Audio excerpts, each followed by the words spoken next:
Commander Nari Kim had been staring at the same screen for 6 hours straight. Coffee had long gone cold in her cup, but she couldn't look away. Not when entire civilizations were disappearing, like candles being blown out one by one. The monitoring station orbited quietly around Jupiter, far from Earth's busy space lanes. Most days, Nari's job was boring. She listened to alien radio chatter, tracked cargo ships, and filed reports that nobody read. Today was different. Today, she was watching the galaxy die. Another one just went silent, Lieutenant Ho Park called, out from his station.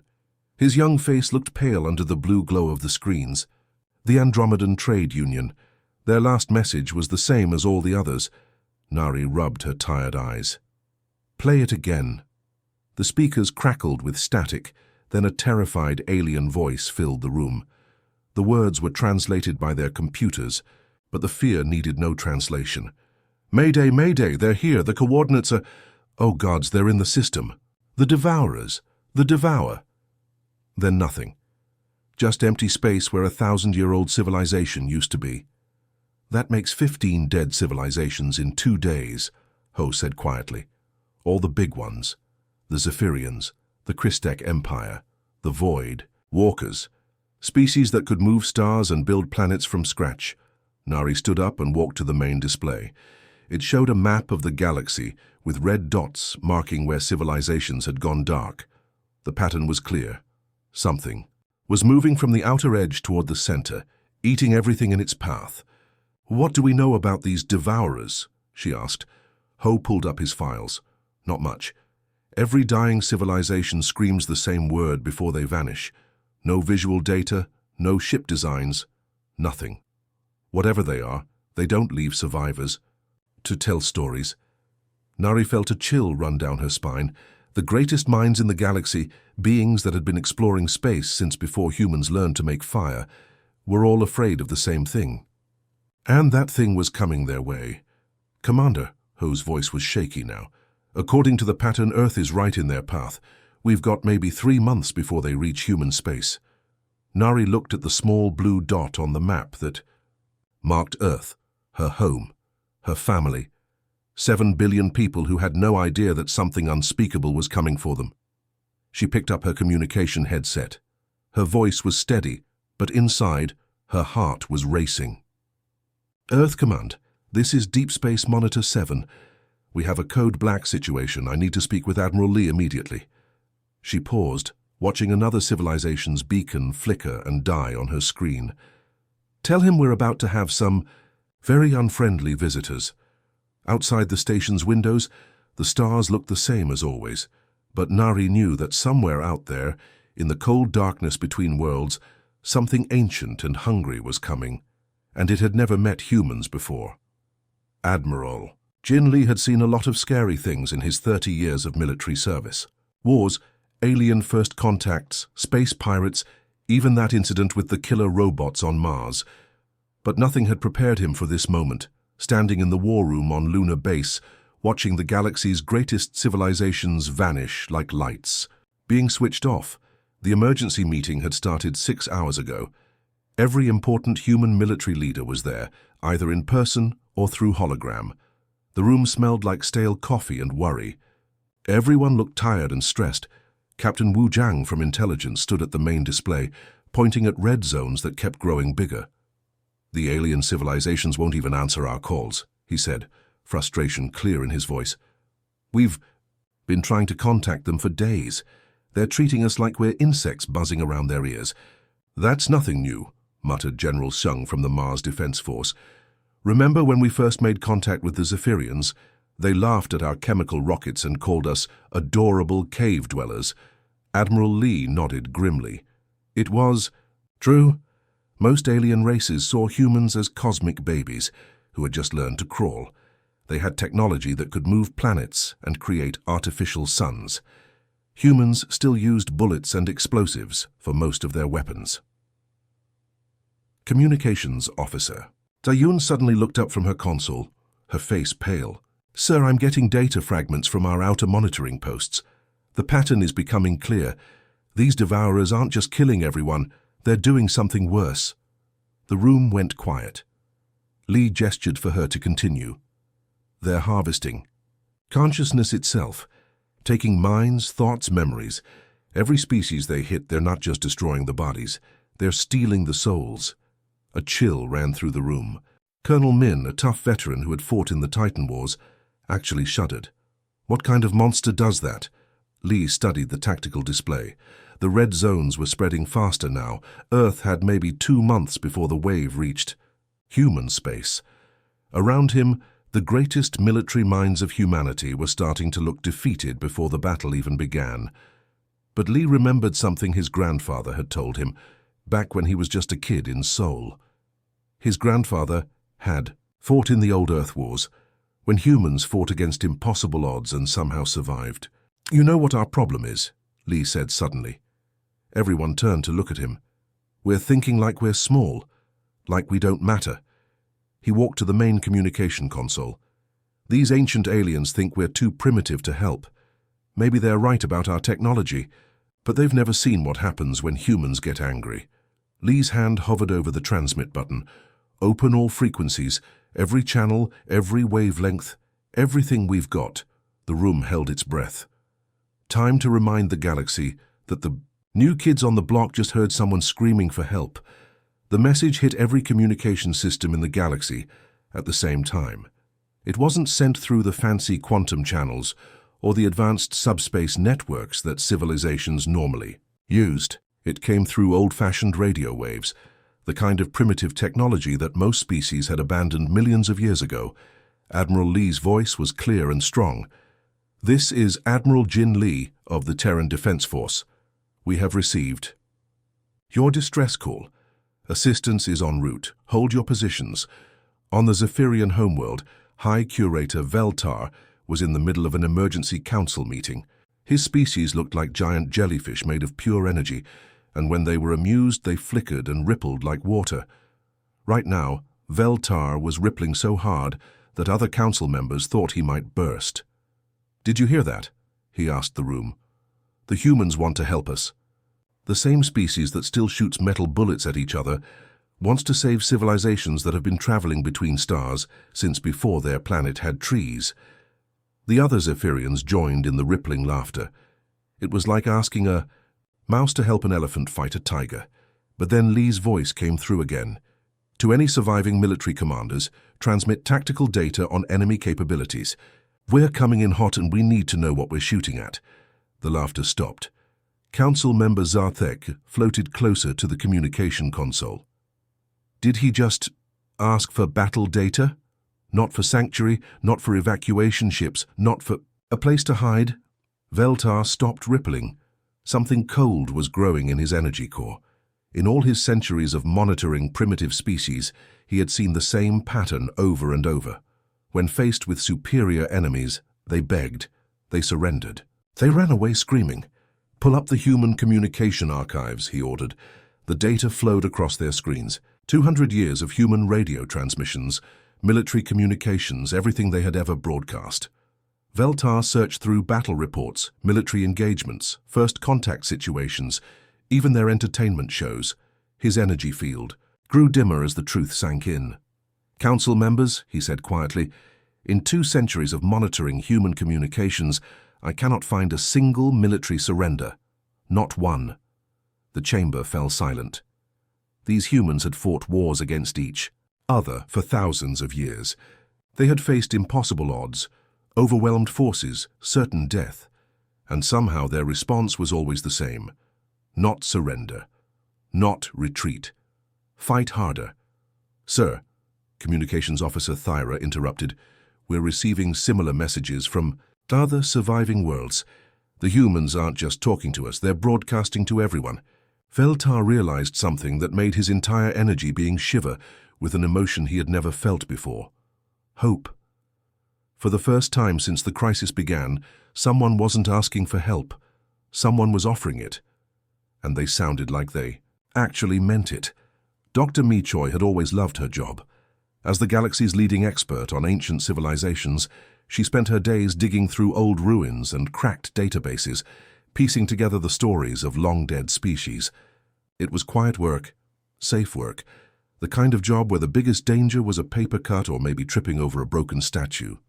Today, she was hiding in an underground bunker on the Alterian homeworld, while death machines the size of cities tore apart everything above her head. The bunker shook again as another Devourer ship landed somewhere nearby. Mai could hear the horrible sound of matter being converted to energy, a deep humming that made her teeth ache and her bones feel cold. Through the thick walls, she could hear the screams getting quieter and quieter as fewer people remained, alive to scream. She had maybe an hour before they found her, maybe less. But Mai wasn't wasting time feeling sorry for herself. The data fragments she had collected from dozens of dying worlds were finally starting to make sense, painting a picture that was somehow even worse than anyone had imagined. Admiral Lee, she spoke into her emergency transmitter, hoping the quantum signal would reach human space before the Devourers cut it off. "I've figured out what we're dealing with. These aren't invaders looking for territory or resources, they're farmers." She paused as another explosion shook dust from the ceiling. "They harvest consciousness like we harvest wheat. Every 50,000 years they wake up from some kind of sleep and sweep across the galaxy, collecting every thinking mind they can find. Then they go back to sleep until the next cycle." The data was horrifying. These machines had been doing this for millions of years. The galaxy was full of dead worlds, planets stripped of all life, their surfaces turned to glass, their people reduced to stored data in some vast digital hell. "The worst part is how good they've gotten at it," Mai continued, her voice steady, despite the fear clawing at her chest. "They've perfected their techniques against every possible response. Fear makes species panic and make mistakes. Desperation makes them fight stupidly. Hope makes them cling to impossible plans that never work." Another blast, closer this time. The lights flickered. "They've seen every type of resistance, Admiral. They know how civilizations react when they're dying. They've optimized their approach against billions of species over millions of years." Admiral Lee's response came through the static almost. Immediately, and Mai could hear something in his voice that she had never heard from any of the other species facing extinction. Not fear, not desperation, not hopelessness. Anticipation. "Doctor, in all your research, have they ever encountered a species that looks at impossible odds and thinks, 'Challenge accepted'?" Mai smiled for the first time in days. Maybe humans really were different.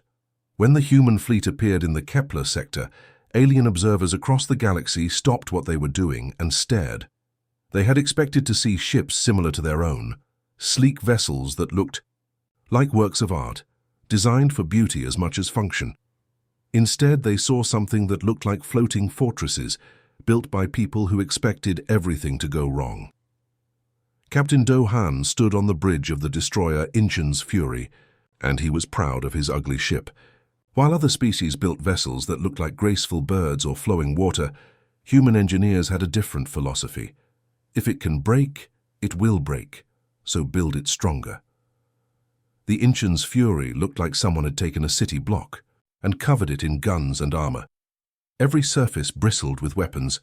The hull was so thick that it could ram through an asteroid and keep going.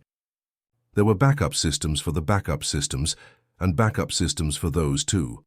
"Sir, we're getting readings from other ships in the fleet," reported Communications Officer Bo Lee. "Everyone's ready for action." Du Han nodded. Around them, 50 other human warships hung in space like armored giants. Each one was different: destroyers, cruisers, battleships, even converted cargo haulers that civilian volunteers had turned into weapons platforms. But they all shared the same design philosophy: hit hard, take hits, keep fighting. "Contact!" Sensor Officer A. Lim called out suddenly. Her voice was tight with tension. "Devourer Harvester ship approaching from bearing 27 Mark 4. The main screen flickered to life and the bridge crew fell silent. The enemy ship was magnificent. It moved through space like a living thing, all flowing curves and shifting light. It looked like someone had taken a piece of the universe itself and shaped it into a vessel. Beautiful, perfect, terrifying. "Sir," A. Lim whispered, "it's broadcasting something. A message." The alien words flowed across their screens, translated by the computer. "Surrender now. Your deaths will be swift and painless. Resistance is futile. Engineer Tay Park laughed nervously. At least they're polite about it. Doohan studied the tactical display. The enemy ship was 3 times the size of his destroyer, made of technology that humanity couldn't even understand, powered by forces that bent reality itself. He grinned. "You know what I've always loved about art," he said to his crew. "It's usually pretty fragile when you hit it with something heavy." He turned to his weapons officer. "Jin, target their power core. Everything we've got." "Sir, shouldn't we try?" "To communicate first, maybe?" "Lieutenant," Doohan interrupted. "That thing just told us we're going to die. In my book, that ends the conversation pretty quick."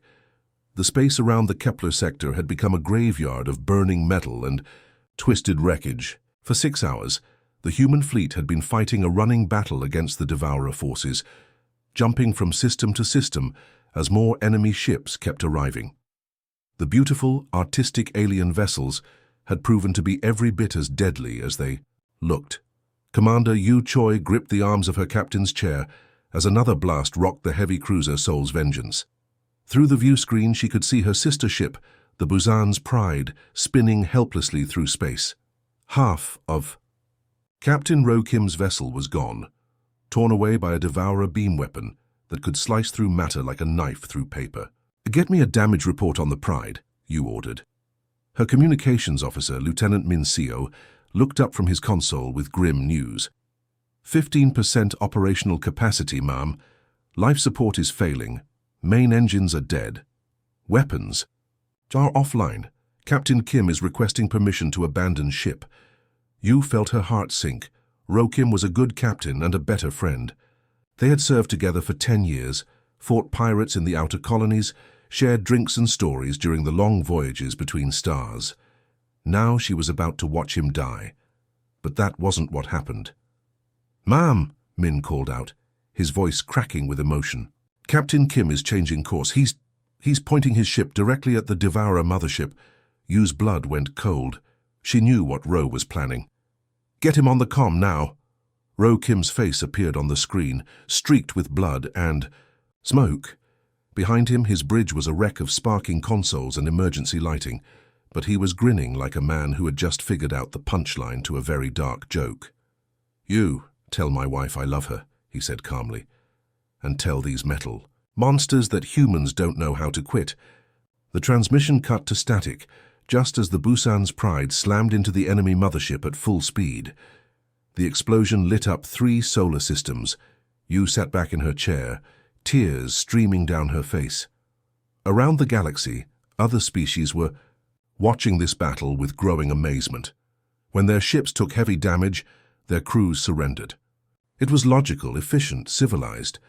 Why throw away lives when defeat was certain? But humans had never been very good at accepting defeat. When Ro Kim's ship was crippled and helpless, he had turned it into a weapon. When the odds were impossible, humans didn't surrender. They changed the rules of the game. The Devourers had spent millions of years perfecting their harvest techniques against species that fought like reasonable beings. They had never encountered a species that considered dying in battle to be just another tactical option. And that was about to become their biggest problem. Deep inside the Devourer mothership, thousands of processing cores hummed with activity that had never happened before in 50 million years of existence. The machine intelligence that controlled the harvest fleet was experiencing something it had no programming for: confusion. For longer than most stars had existed, the Devourers had perfected the art of predicting organic behavior. Every species followed the same patterns when faced with extinction.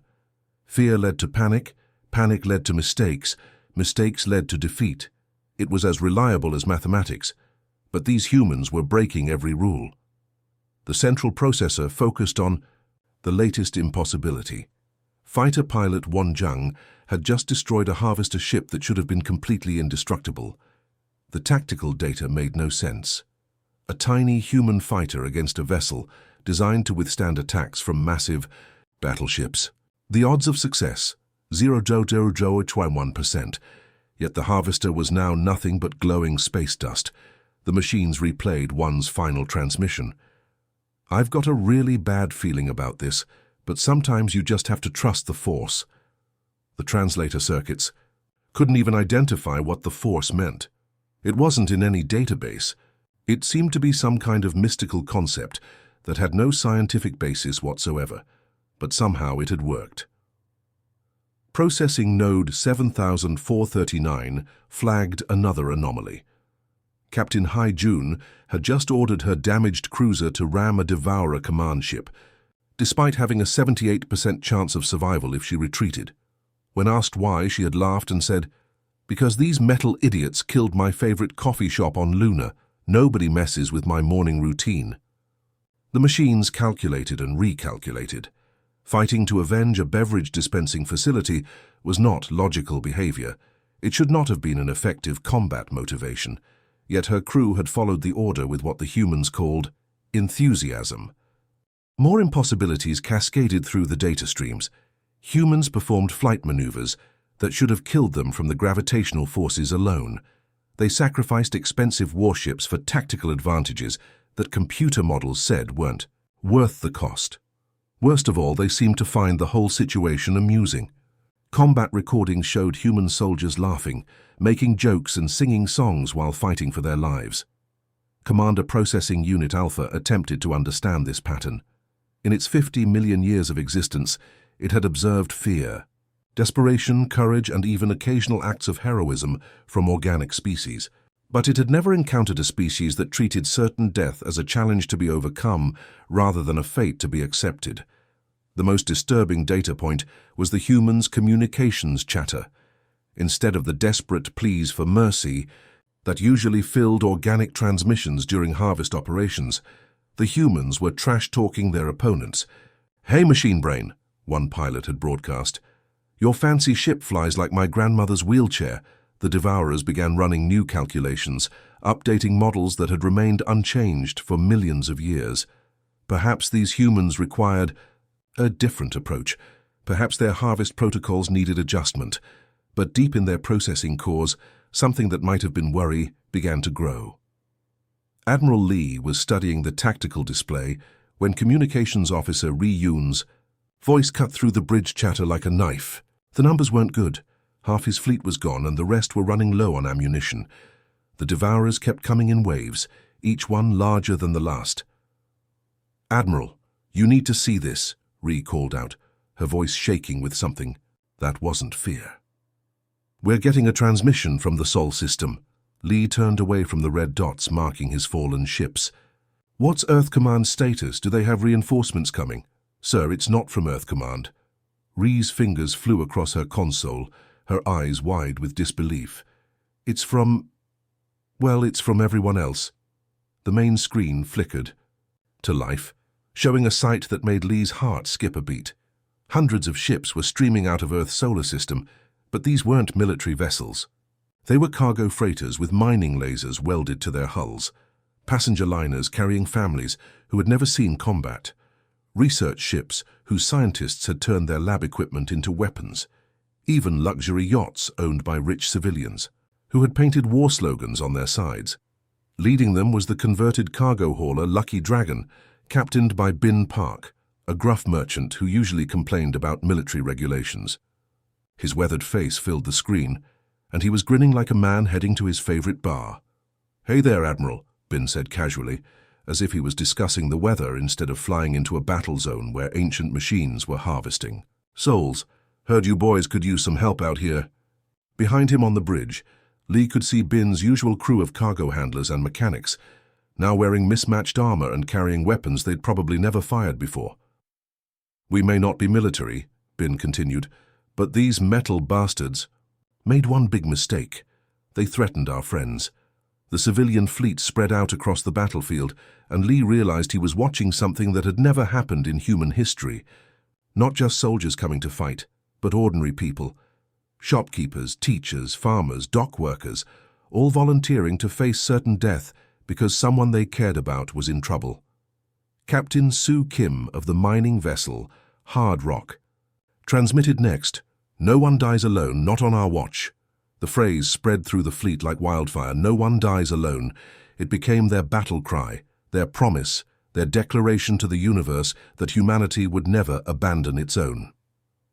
Across the battlefield, The Devourer processing cores struggled to understand what they were witnessing. Organic beings, sacrificing themselves for others with no hope of personal survival, made no logical sense. Their ancient algorithms had no classification for this behavior. For the first time in 50 million years, the machines experienced something new: fear. 6 months had passed since the last Devourer mothership had been turned into cosmic dust by a suicide run from 12 human cargo ships. The galaxy was finally quiet again, but it was a different kind of quiet than before.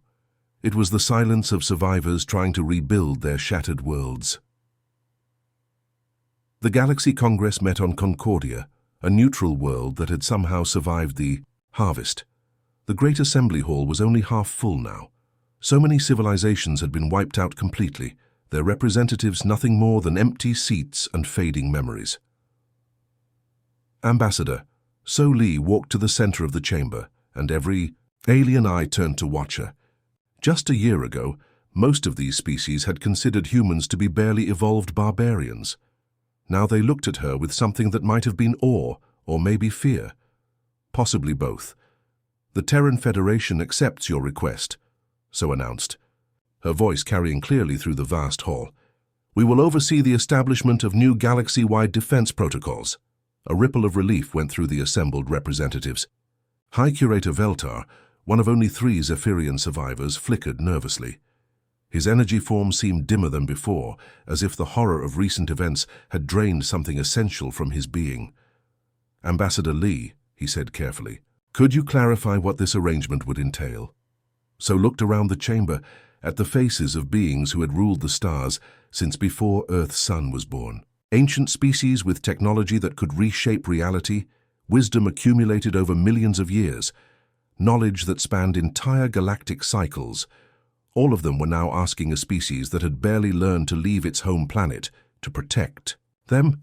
It means, So said quietly, that when the next nightmare crawls out of the dark between stars, and something will, humanity will be ready to meet it.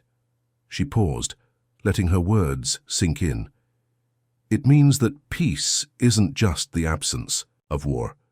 Real peace exists because there are people willing to do terrible, necessary things to protect what they love. The hall was completely silent now. In the past 6 months, the galaxy had learned something that changed everything.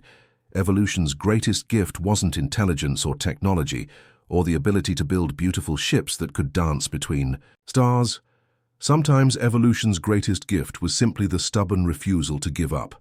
As the Congress ended and new alliances were formed, one phrase became the motto of every defense station, every patrol ship, every early warning system scattered across the galaxy. No one dies alone. Because somewhere out there in the dark, humanity was standing watch.